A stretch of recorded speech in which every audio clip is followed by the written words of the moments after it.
Hello दोस्तों, श्री राधे राधे। आप सभी का स्वागत है मेरे यूट्यूब चैनल पे। आप सभी के यूट्यूब चैनल पे। आप लोग कैसे हैं? ठीक होंगे, स्वस्थ होंगे, बढ़िया ही होंगे। और चलिए जानेंगे आज महाशिवरात्रि 2025 में कब है। 26 या 27 फरवरी का शुभ मुहूर्त। संपूर्ण जानकारी क्या है और एक उपाय करने से आपको होगी मनोकामना पूरी, तो वो कौन सी उपाय रहेगी जो आपको महाशिवरात्रि के दिन करनी चाहिए। तो चलिए दोस्तों, सबसे पहले तो आप सबको बता दूं कि मेरा जो होता है सुबह सुबह का गला बैठी होती है, तो इसलिए सॉरी। और चलिए वीडियो को लास्ट तक देखिए। वीडियो अच्छी लगी कहीं से भी तो वीडियो को लाइक करिए, चैनल को सब्सक्राइब करिए और ज़्यादा से ज़्यादा लोग तक शेयर करिए।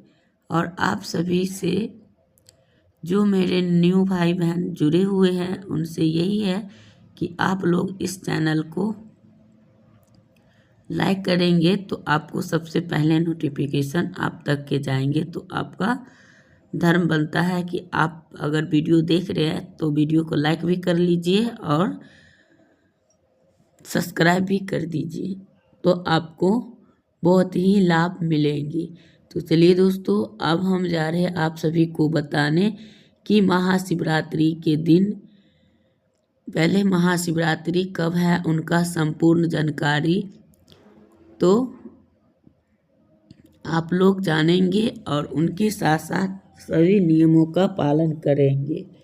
तो 26 महाशिवरात्रि कब है आप सबका ये होगा। तो महाशिवरात्रि इस बार जो हम बताएंगे वो लास्ट में रहेगा, तो आप लोग वीडियो को पूरा देखना है। और उनके साथ साथ आपको जब पूरा देखेंगे तब ये समझ में आएगी। और आप लोग पूरा नहीं देखते हो तो इस वजह से आप सबका थोड़ा सा स्किप कर देते हो, तो फिर आपका यही चीज़ छूट जाते हैं। तो चलिए वीडियो को लास्ट तक देखिए। और वीडियो कहीं से भी बढ़िया लग रही हो तो एक लाइक अवश्य में कर दीजिए। तो यही है।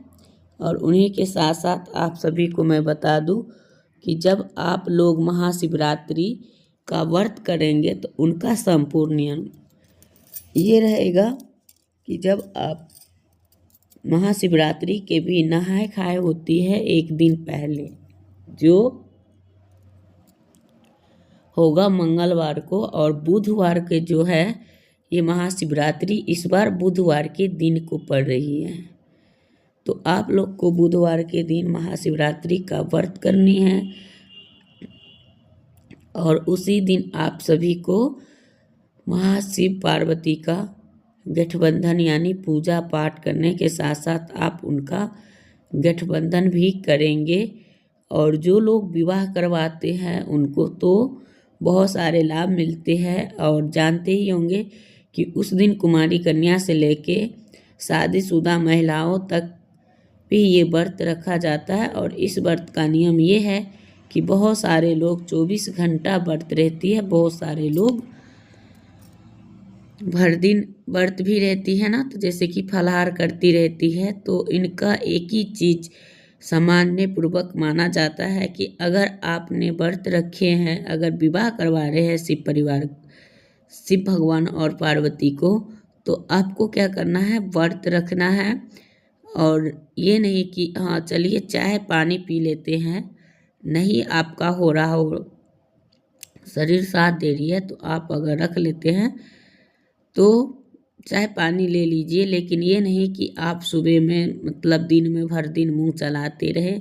और ये व्रत गर्भवती महिलाएं नहीं कर सकती हैं। क्यों? क्योंकि एक तो शिव परिवार का इनका विवाह का दिन होता है, और वो जैसे कि एक बच्चा पेट में होता है और एक उनका मतलब वो खुद होते हैं, एक इनका हस्बैंड होता है, तीन लोग से पूजा नहीं होते हैं। और वो उस पूजा अगर व्रत भी रखेंगे तो वो पूजा करते समय वो स्पर्श नहीं करेंगे, बाकी दूरियां बनाएंगे और दूसरे से करवाएंगे। तो वो महिलाएं अपना फलाहार उलाहार बिना तो रह नहीं सकती, तो उनको फलाहार लेनी ही है। तो इससे अच्छा कि जब आप मतलब बच्चा हो जाए उनके बाद ही व्रत रखो तो अच्छी बात है, क्योंकि आपको तो पूजा तो करना नहीं है। तो इससे अच्छा कि आप तब ये कार्य करो ही नहीं। तो यही है दोस्तों। और उनके बाद जो लोग व्रत रख रही है तो वो यही करेंगे कि साथ साथ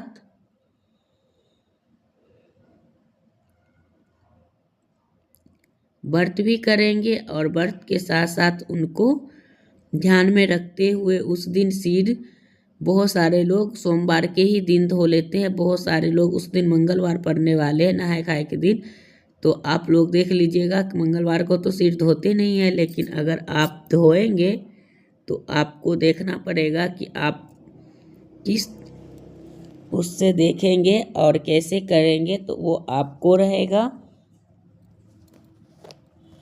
जो आप व्रत धारण करेंगे तो उनका क्या है। तो मैं आप सभी को बताऊंगी शिवरात्रि के भी बारे में, तो आप लोग बने रहिएगा। और जब आप लोग ये कार्य कर लेते हो, फिर उनके बाद उस दिन आपको 2 पुष्प का माला भी चाहिए और 2 मतलब उस दिन सभी को बेलपत्र धतूरा ये चढ़ाना अनिवार्य है। और सभी लोग जरूर से लाए ढूंढ के और चढ़ाए, और उस दिन अपनी मनोकामना जरूर से बोले। और उस दिन बहुत सारे उपाय की जाती है जिसकी बहुत सारे फायदे भी होते हैं। तो चलिए अभी आप सभी को मैं बताऊंगी, तो आप सब वीडियो को लास्ट तक देखिए कि कब है और कब से कब तक रहेगा और कब से कब तक महाशिवरात्रि खत्म होगी। तो आप लोग बने रहेंगे तब ये जान पाएंगे। सबसे पहले आज आप सभी को हम बताएंगे, तो आप लोग जो सुन रहे होंगे तो उनसे यही है कि वीडियो को लाइक करेंगे, चैनल को सब्सक्राइब करेंगे और ऐसे ही बने रहेंगे। तो 26 फरवरी को 2025 सुबह 11:08 तक पर प्रारंभ होगी और 27 फरवरी 2025 के सुबह 8:54 पर समाप्त होगी। तो इसलिए उस दिन जो सुबह का जो शुभ मुहूर्त होगा बुधवार के, तो उस दिन आपको मनाया जाएगा महाशिवरात्रि का व्रत 26 फरवरी बुधवार के। और उनके बाद आपको जब आप व्रत रखेंगे तो उसी दौरान आपका व्रत भी रहेगी और आप उस दिन कर भी सकते हैं। और जो उनका 27 फरवरी को सुबह 12 बजे से लेके 9 मिनट तक, सुबह 12 बजे से लेके 9 मिनट तक के रहेंगे, जो कि 12 और 59 मिनट तक के रहेगा। तो आप इसी दौरान में आपका जो है सो निश्चित काल भी रहेंगे और उसी में महाशिवरात्रि का पारण का भी जो शुभ मुहूर्त होगा इसी व्रत के हिसाब से रहेगी, जो कि 27 फरवरी को ही किया जाएगा। और पारण का जो शुभ मुहूर्त होगी वो 6:48 से लेके सुबह 8:54 तक के महाशिवरात्रि का व्रत भी यानी पारण भी होगा। और वो सबसे उत्तम शिवरात्रि रहेगी, जो कि आपका इतने शुभ समय पे पारण पड़ी है, तो इस वजह से। और आपको करना है तो आप लोग इसी तरह से कर सकते हैं। तो आप लोग को पूरा कंफर्म हो ही गया है, तो आप लोग इसी तरह से कर सकते हैं। उस दिन चाहो तो आप शिव परिवार के विवाह कराने के लिए शिवालय भी जाते हैं बहुत सारे लोग, लेकिन हाँ उसमें फल सबसे उस दिन जो उपाय की जाती है, जो कि आप लोग देखे हैं, जो व्यक्ति अब हम बताएंगे उपाय के बारे में। उस दिन सबसे संपूर्ण जानकारी ये रहेगी कि आपको उस दिन बैर उस दिन मिलता नहीं है और आपको 2-4 दिन पहले से खरीद के आपको घर में स्टोर कर लेनी चाहिए, क्योंकि उस समय जो होती है बैर का ज़्यादा महत्व होता है और महाशिवरात्रि में बैर मिलना मुश्किल हो जाते हैं। तो आप लोग अपने अपने घर में बैर को ला के रख लीजिए। और महाशिवरात्रि पे अगर जो व्यक्ति बहुत ज़्यादा बीमार रहता है, बहुत ज़्यादा, तो उस दिन उनका भी अगर आप उपाय करते हैं तो आपको ये मानो कि आपकी सारों मनोकामना पूर्ण हो जाते हैं। और उसी से उस बैर को शिवलिंग पे उस व्यक्ति के ऊपर से 7 बैर को घुमा के, यानी प्रदोष काल यानी संध्या काल में उनको पूजन होता है और वो बैर उनके ऊपर घुमा के और शिवलिंग पर चढ़ा देते हैं। तो मानिए कि उसका मतलब जो बीमारी है, चाहे कोई भी बीमारी हो, धीरे धीरे करके वो व्यक्ति स्वस्थ हो जाते हैं। ये मतलब ये उपाय हम भी 2 बार किया हूँ बस। तो ऐसे ही हमें विश्वास है, इसलिए कि हम भी बहुत बीमार रहते थे तो हम लोग भी ये उपाय किए हैं। जैसे हमें गुरु जी प्रदीप मिश्रा जी हमें बताते हैं तो हम लोग उनका कथा सुनते हैं और उन्हीं के सुन के हम खुद करते हैं। और जब वो चीज़ हमें सफलता देते हैं तो हम आप तक के पहुंचाते हैं। तो इसी प्रकार आप लोग भी करिएगा। करने के बाद आपको पहले तो जाना है, पूजा पाठ करना है। और उस दिन जो है सबसे ज़्यादा श्रेष्ठ होता है पंचामृत।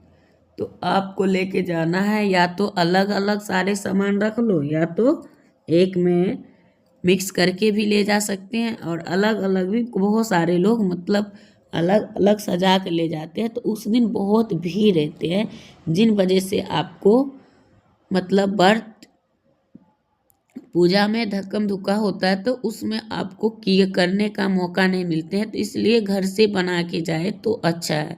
और उस दिन अगर आप उतने भीड़ भड़क्का जा रहे हैं और दीपक लेके जा रहे हैं तो इतना ध्यान जरूर रखना है कि आप इस स्थान पे लाए कि किसी को कोई नुकसान ना हो। और जो पति पत्नी में बहुत सारे अनबन होते रहते हैं, बहुत सारे लड़ाई झगड़ा होते हैं, तो उस दिन इसीलिए कहा जाता है कि जो सुहागिन महिलाएं होती है वो भी व्रत रखती है और दोनों पति पत्नी मिलके शिव और पार्वती का मिलन यानी विवाह करवाते हैं। तो उनको कभी भी लड़ाई झगड़ा या कोई तरह की विवाद नहीं होते। और जो महिलाएं अपने घर में यानी सुख शांति समृद्धि चाहती है और उनके घर में, तो आपको घर में अगर ऐसा कुछ है जो बहुत मतलब बहुत ज़्यादा घर में लड़ाई झगड़ा हो रहा हो, बहुत ज़्यादा परेशान हो और कभी किसी से बनता नहीं है, तो वो आदमी को क्या करना चाहिए कि एक नारियल लेना चाहिए और उस पे रक्षा सूत्र 5 बार घुमा देना चाहिए। और उनके बाद आपको मंत्र बोल के और ओम नमः शिवाय का बोलिए, चाहे श्री शिवाय नमस्तुभ्यम बोलिए, और ये बोल के आपको पूरे घर में नारियल को घुमा लेना है। और घुमाने के बाद आपको शिवलिंग में जाके आपको जो इच्छा है, आपको पता है कि आप किस चीज़ से परेशान हैं या कौन आपका परेशानी का कारण है, तो आप उनका बोल के और आप वो नारियल वहीं पे छोड़ के आएंगे। ना ही तो आपको कोई जाते समय टोकेंगे, नहीं तो कोई आते समय। फिर आप वहाँ से रिटर्न आ जाएंगे और उसी के एक से दूसरे दिन में आपको देखिए इतना बड़ा चमत्कार मिलेगा जो कभी ज़िंदगी में सोच भी नहीं सकते हैं कि हाँ आपका कितना सारे फ़ायदा मिला। तो एक बार कमेंट में जब पूरी हो जाए तो हमें भी कमेंट बॉक्स में हर हर महादेव ज़रूर लिखते जाइएगा, और हो जाए तो कमेंट में ज़रूर बताया करिए कि हाँ हमें इस चीज़ से पूरा हुआ है। तो हमें भी बहुत सारी मोटिवेट होती है और अच्छा लगता है कि और बढ़िया बढ़िया वीडियो हम आप तक के मेहनत करके लाए और आप तक के पहुँचाए। तो आप सभी का धर्म ये बनता है कि जिन भाई बहन को पूरी होती हो तो आप लोग कमेंट में भी किया करिए। क्योंकि ऐसे नहीं पता चलता ना कि आप सबका फायदा हुआ या नहीं। तो ये कार्य भी करना है। और उस दिन आप सब घी का दीपक जलाए तो अच्छा रहेंगे, लेकिन जिन भाई बहन को नहीं है तो कोई बात नहीं, तिल का तेल का भी आप जला सकती है। लेकिन उस दिन जब तक शिव परिवार का विवाह हो जाए उनके बाद आप, जो लोग 24 घंटा का व्रत नहीं रख रहे हैं तो कितना लोग पानी तक के भी नहीं पीते हैं और 24 घंटा निराहार रह जाते हैं। और जो लोग को नहीं बन पाता है तो वो लोग फलाहार करते हैं। तो मतलब विवाह करने के बाद आप फलाहार कर सकते हैं। तो यही है दोस्तों, तो आप लोग इसी हिसाब से करेंगे। जो पूजा का शुभ मुहूर्त होता है तो आपको उस समय पे ही पूजा करना चाहिए, जो कि आपको सफलतापूर्वक पूरी हो। और शिवालय में तो भी रहते ही रहते हैं, उस दिन गरीब को भी कुछ न कुछ दान देते रहे, जिससे कि आपको बहुत सारे सफलतापूर्वक प्राप्त रहे और मिलता रहे। जिससे कि सफलता जिसको नहीं मिलता है ना सफलता, तो वो लोग भी उस दिन उपाय करते हैं। और उस दिन जैसे कि आप मंदिर में जाके धतूरा चढ़ा देते हैं बहुत सारे लोग, तो वो जाते हैं ना शिवलिंग वहाँ शिवालय, तो शिवालय के जाने के बाद आपको जो ही चीज़ शिवलिंग पर मिलते हैं, बोलते हैं कि उनको मन में विश्वास रख के, चाहे वो पुष्प मिले, चाहे बेलपत्र मिले, चाहे फूल मिले, चाहे जो चीज़ मिले उस चीज़ को लेके और रख लेना चाहिए। क्योंकि उस दिन रखने से मतलब घर में आके पूजा वाला स्थल पे रख देना है। और रखने के बाद आपको जब तक आपकी कामना पूरी होगी तब तक उनको रखना है। और उनके बाद देखिएगा कि आपकी वो सफलता प्राप्त होगी, तब उनको बहता हुआ जल में ले जाके प्रभावित कर देंगे और वो सूख जाता है एकदम पीला, या पीला ही कपड़ा में बांध दीजिएगा तो वो अच्छा होता है। जिनको धन के अभाव रहता है तो वो धन के स्थान पे रखते हैं। जिनको घर में सुख शांति समृद्धि चाहिए तो वो भगवान का मंदिर में ही रखते हैं। तो इस प्रकार से लोग करते हैं। और जैसे कि बेलपत्री आप उठा कर ला रहे हैं, अगर आपका घर में बहुत सारे रोगी हैं, बहुत बीमार होते रहते हैं, तो वो बेलपत्री का पत्ता उनको शिवलिंग पर जाने के बाद खाली हाथ वापस आना नहीं चाहिए, कुछ ना कुछ लेके आए। और उनको फूल रहे, चाहे बेलपत्री रहे, चाहे जो चीज़ रहे, उनको कहते हैं चबा चबा के खाने से हमारे शरीर में जितने सारे बीमारी होने वाला भी रहता है और होता भी है तो उनको वो दूर करते हैं और आपको रक्षा कर। तो चलिए दोस्तों, वीडियो करूँगी एंड फिर मिलते हैं एक नया वीडियो के साथ। तब तक के लिए श्री राधे राधे।